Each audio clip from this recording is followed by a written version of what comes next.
And you are watching the UPSC Diary.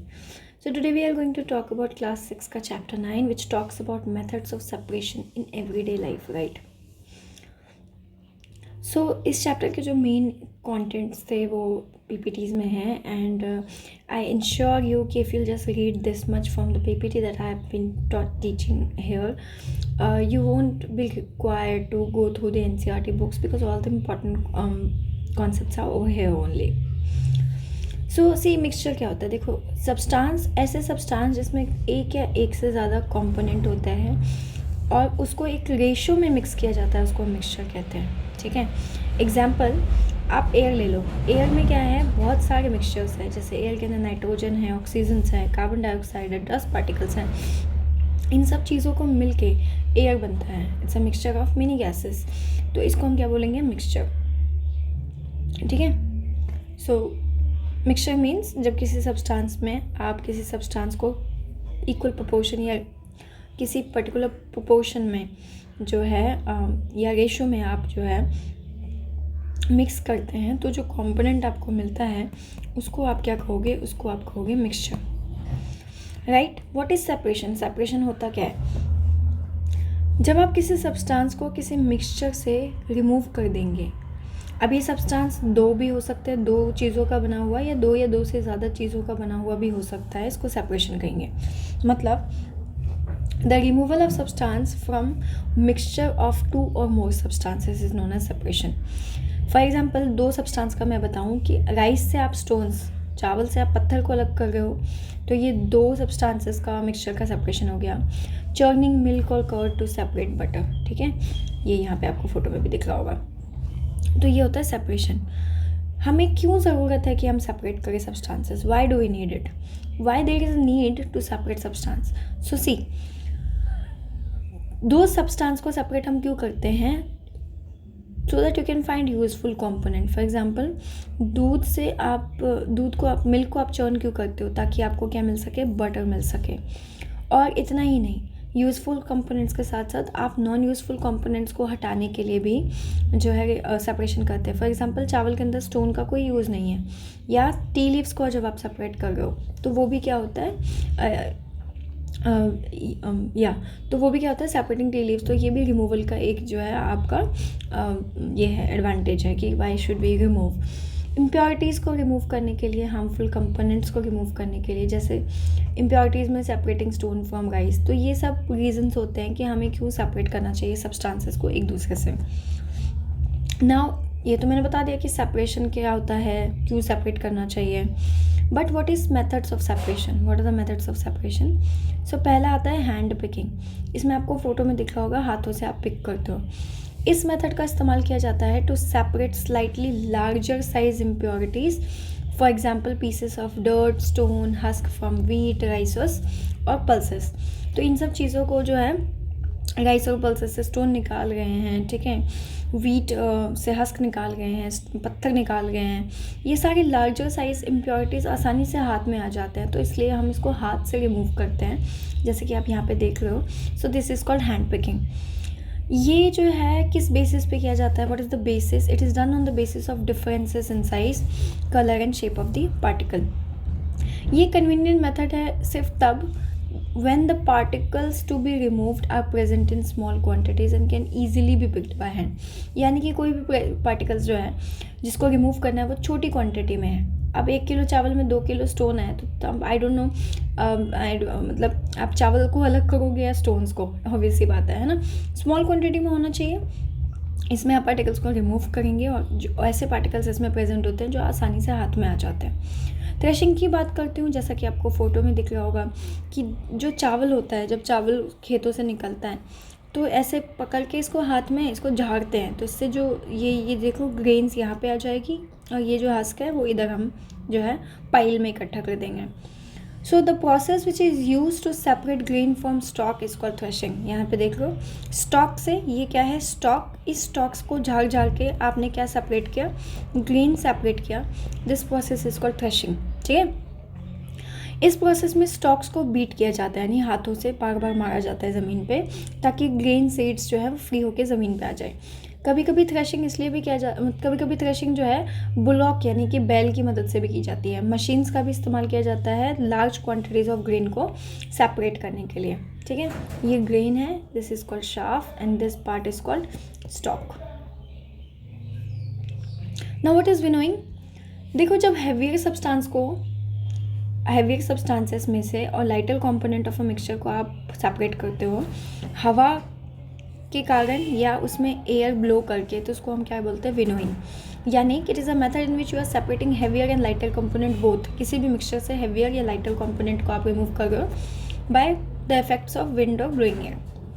जैसा कि आप यहाँ पे देखो, हवा का डायरेक्शन क्या है? ये है। ठीक है, ये जो है हवा में ऐसे ऐसे करके हिला रही है सूप को। ठीक है, और यहाँ पे देखो क्या हो रहा है, ये ग्रेन्स यहाँ पे सेपरेट हो रहा है, जो हस्क है वो हवा में उड़ रहा है और ये यहाँ पे क्या रह जाएगा? सीड्स रह जाएगा। ठीक है ना। नेक्स्ट इज टेक्नोलॉजिकल डेवलपमेंट के कारण थ्रेशिंग मशीन्स जो है डेवलप हुई, उसको थ्रेशर का है। What is thresher? Due to technological development, ठीक है, थ्रेशिंग मशीन का डेवलपमेंट हुआ। ठीक है, इस तरीके की मशीन को, तो इसको हम थ्रेशर कहते हैं। ये मशीन्स जो है ग्रेन्स को सेपरेट करती है स्टॉक से और हस्क से। ये दोनों टास्क कर सकती है, थ्रेशिंग का भी एंड विनोइंग का भी साइमल्टेनियसली। टॉकिंग अबाउट सीविंग, देखो सीविंग का इस्तेमाल किया जाता है जब दो या दो से ज़्यादा कंपोनेंट्स, और दो भी कह सकते हो, when two components of a solid mixture, दो सॉलिड मिक्सचर है, सॉलिड के अंदर सॉलिड दोनों मिक्स्ड है, उन दो कंपोनेंट्स को जो है जब आपको सेपरेट करना होता है तो सीविंग का इस्तेमाल किया जाता है। They can be of different particle sizes. ठीक है, I am repeating again, sieving का इस्तेमाल किया जाता है व्हेन टू कंपोनेंट्स, जब दो कंपोनेंट सॉलिड मिक्सचर्स के आप सेपरेट करते हो जैसे हुज साइजेस आर डिफरेंट। ठीक है, तो उसको हम सीविंग कहते हैं। जो छोटा कंपोनेंट है वो पोर से जो है पास हो जाता है, जबकि लार्जर कंपोनेंट जैसे कि स्टोन या हस जो है वो उसी में रह जाता है। एग्जाम्पल, जब पेबल्स एंड स्टोन्स को आप सैंड से अलग करते हैं कंस्ट्रक्शन साइट पे, ठीक है, तो ये हो गया तो इसमें क्या होता है, स्टोन्स एंड पेबल्स जो मिक्सचर में प्रेजेंट होता है वो सीव में रह जाता है, और जो मस्त सैंड पार्टिकल है, फाइन सैंड पार्टिकल, ये होल से पास हो जाता है। ठीक है, सीविंग का एग्जांपल आप नॉर्मल तरीके से ये भी देखे होंगे ना, मम्मियाँ आटा छानती है, तो जो लार्जर कंपोनेंट्स हैं, जो अनयूजफुल कंपोनेंट्स हैं, ठीक है, वो इसी के अंदर रह जाएगा, और जो फाइन सैंड पार्टिकल्स है या फाइन व्हीट फ्लोर्स है वो नीचे गिर जाएगा। ठीक है, यहाँ पे देखो इसमें डायग्राम में भी दिखाया, लार्जर पार्टिकल यहीं रह जाएगा, जो छोटे छोटे पोर्स होते हैं उससे फाइन जो है सीव पार्टिकल्स नीचे आ जाएंगे।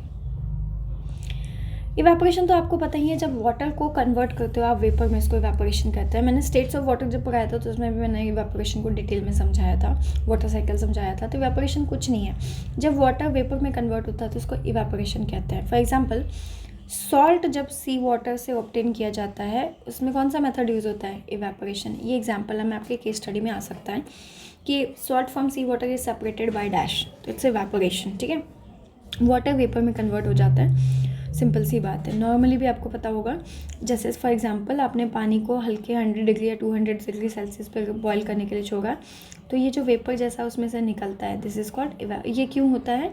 इसमें क्या हो रहा है, जो ये वाटर है ये किस में कन्वर्ट हो रहा है? ये वेपर में कन्वर्ट हो रहा है, and this process is called evaporation. Common salt कैसे, आमतौर पे जो आप नमक खाते हैं वो कहाँ से ऑब्टेन किया जाता है और कैसे ऑब्टेन किया जाता है? देखो, जो सी वाटर है, सी का जो वाटर है, it's a mixture of salt and some other substances जो वाटर में ऑलरेडी डिजॉल्व होता है। तो सी वाटर में आप क्या है, सी वाटर में नमक और कुछ अदर सब्सटेंसेस का मिक्सचर होता है जो कि ऑलरेडी वाटर में डिजॉल्व होता है। सॉल्ट को ऑब्टेन करने के लिए सी वाटर को शैलो पिट्स में रखा जाता है ना, छोटे छोटे पिट्स, छोटे छोटे होल्स जो है ज़मीन में किए जाते हैं। ठीक है, और इन शैलो पिट्स के अंदर नमक के पानी को रखा जाता है और सनलाइट के पास मतलब धूप में रखा जाता है। तो धूप के कारण ये पानी क्या है, ऊपर वेपराइज हो जाती है, और एयर और सनलाइट के कारण वाटर वेपराइज हो जाती है, और इसके कारण जो आपको रिजल्ट मिलता है, पानी ख़त्म, और क्योंकि sea water is a mixture of salt, तो सॉल्ट उस पिट्स में जमा हो जाएगी और जितना भी पानी है वो सूख जाएगा।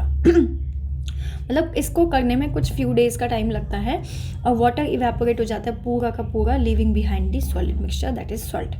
कॉमन सॉल्ट इससे ऑब्टेन किया जाता है, इस मिक्सचर से प्योरीफाई करके फिर इसको मार्केट में लाया जाता है, और इसको ही हम खाने में डालते हैं। सेडिमेंटेशन की अगर मैं बात करूँ, तो जब हेवियर इनसॉल्युबल कंपोनेंट, मतलब ऐसे भारी भारी इनसॉल्युबल कंपोनेंट्स जो होते हैं, अगर वो उसको क्या करते हैं, सेटल डाउन किया जाता है लिक्विड के बिल्कुल पानी के नीचे में, इसको सेडिमेंटेशन कहा जाता है। फॉर एग्जांपल यहाँ पे देखो, पानी के अंदर सैंड रख दो, थोड़ी देर उसको छोड़ दो, तो जितने भी सैंड पार्टिकल्स हैं वो यहाँ पे इकट्ठा बॉटम में, इसको कहते हैं बॉटम, नीचे बिल्कुल निचली तल पे ये क्या होगा, इकट्ठा हो जाएगा इनसॉल्युबल इम्प्योरिटीज़, और ऊपर रह जाएगा clear water. This process is called sedimentation. Simple शब्दों में कहा जाए तो when the process of settling down heavier insoluble component का सेपरेशन सेटल डाउन करके at the bottom of liquid, पानी के बिल्कुल नीचे, ठीक है, इसको सेडिमेंटेशन कहा जाता है। यहाँ पे देखो सैंड एंड वाटर के मिक्सचर में सैंड क्या होगा, सेटल डाउन हो जाएगी, यानी बॉटम में, यहाँ पे क्या है, सेटल डाउन हुआ, सैंड सेटल डाउन हुआ, this is called sedimentation. Decantation क्या होता है, आप समझो कि अब ये सेटल डाउन पानी, अब ये देखा आपने कि पानी था, पानी के अंदर जितना भी सैंड पार्टिकल्स था वो यहाँ पे इकट्ठा हो गया, ठीक है, तो इसको हमने कहा सेडिमेंटेशन। अब ये वाला जो पानी है बचा हुआ है, इसको अगर आप दूसरे ग्लास में पोर करेंगे, ठीक है, यानी कि क्लीन वाटर को आप यहाँ पे क्या कर रहे हैं, ट्रांसफ़र कर रहे हैं एक वेसल से दूसरे में बिना सेटल्ड पार्टिकल, यानी इससे क्या होगा, धीरे धीरे आप करोगे तो ये मिट्टी ऊपर आएगी नहीं, सिर्फ पानी जो क्लीन वाटर, यहाँ पे भी आपको दिख रहा होगा, जो क्लीन वाटर है वो इसमें नीचे आराम से जो है आप क्या करोगे, सेपरेट कर दोगे। This process is called decantation. तो यहाँ पे देखो लिखा भी है, when the water is remove from mixture of sand and water के मिक्सचर से जब आप लिक्विड को रिमूव कर देते हैं, और कैसे करेंगे आप, वेजल को टेढ़ा करके, पूरा नहीं, पूरा डालेंगे तो निकल जाएगा, थोड़ा सा टेढ़ा करके धीरे धीरे पानी आएगा, तो इस प्रोसेस को डिकेंटेशन कहते हैं। फिल्ट्रेशन आमतौर पे आपने बहुत बार देखा होगा नॉर्मल लाइफ में भी, ठीक है। फिल्ट्रेशन का इस्तेमाल किया जाता है टू सेपरेट, क्या सेपरेट करेगा, सॉलिड पार्टिकल को सेपरेट करेगा, किससे, लिक्विड से। तो जब लिक्विड से सॉलिड पार्टिकल को आप सेपरेट करते हो by passing the mixture through a filter paper और स्ट्रेनर, इसको क्या बोलते हैं, फिल्ट्रेशन। सिंपल शब्दों में कहती हूँ मैं, चाय बनाया तुमने, चाय बनाने के बाद तुमने छन्नी से कप के अंदर क्या किया, चाय को जो है छाना। तो जब आप इसको छान रहे हो, फिल्टर कर रहे हो, तो जो लिक्विड है, liquid part of the T जो है वो कप में आ जाएगा, और जो चाय पत्ती है वो किस में रह जाएगा, आपके बर्तन में रह जाएगा, आपके यूटेंसिल में रह जाएगा। तो इस सिचुएशन में क्या हुआ कि जो सॉलिड पार्टिकल, पत्ती क्या है, सॉलिड पार्टिकल, वो उसी में रह गया, और जो लिक्विड है वो पास हो गया थ्रू अ फिल्टर पेपर या स्ट्रेनर, छन्नी को स्ट्रेनर बोलते हैं इंग्लिश में, ठीक है। तो इसको कहते हैं हम फिल्ट्रेशन। इसका एक और एग्जांपल देती हूँ, मड को सेपरेट करो जो वाटर से फिल्टर पेपर का इस्तेमाल करके, ठीक है। फिल्ट्रेशन प्रोसेस में ऐसे, ये देखो ये फिल्टर पेपर लगा हुआ है, ये ग्लास का एक फनल है, यहाँ पे सॉलिड रेसिड्यू रह जाएगा, और जो लिक्विड है वो फिल्ट्रेट होकर इसमें जमा हो जाएगा। फिल्टर पेपर जो है क्या होता है, what is filter paper. So basically देखो, फिल्टर पेपर जो है ये क्या करता है, ये फिल्टर करता है, that has very fine pores in it. तो फिल्टर पेपर के अंदर क्या करता है, छोटे छोटे पोर्स होते हैं, उस पोर से लिक्विड पास हो जाता है, इसको कोन के शेप में जो है फोल्ड किया जाता है, जैसे आपको यहाँ दिख रहा होगा, और उसके बाद फनल पे इसको फिक्स किया जाता है, ठीक है। The mixture is then poured on to the filter paper. जो मिक्सचर है उसको फिर क्या किया जाता है, उसको फिल्टर पेपर में, यहाँ से सिंपल समझो, चाय का एग्जांपल लेती हूँ, आपने इस छन्नी में चाय डाला, लिक्विड इस ग्लास में जो है इकट्ठा हो जाएगा, जो चाय पत्ती है वो यहाँ पे जमा हो जाएगी, दिस इज कॉल्ड फिल्ट्रेशन। और जिस पेपर का इसमें इस्तेमाल हुआ वो फिल्टर पेपर कहलाता है। तो फिल्टर पेपर क्या है, it's a filter, it use to filter fine, इसमें क्या होता है, फाइन पोर्स, छोटे छोटे बहुत ही मिनिमल साइज़ के 1 mm 2 mm साइज़ के पोर्स होते हैं, ठीक है। इसको फोल्ड किया जाता है कोन के फॉर्म में, और फिर फनल पे फिक्स किया जाता है। जो मिक्सचर है वहाँ से फिर पोर किया जाता है फिल्टर पेपर में। जो सॉलिड पार्टिकल मिक्सचर का है वो इन फिल्टर पेपर से पास नहीं होता और फिल्टर पे रह जाता है, ठीक है। नेक्स्ट है मैग्नेटिक सेपरेशन। आपको पता ही होगा मैग्नेट क्या करता है, इट अट्रैक्ट करता है, ठीक है। तो the substance which are attracted towards a magnet, ऐसे सब्सटेंस जो मैग्नेट पे अट्रैक्ट हो जाएंगे उसको क्या कहेंगे, मैग्नेटिक सब्सटेंस। जैसे iron is a common example of magnetic substance.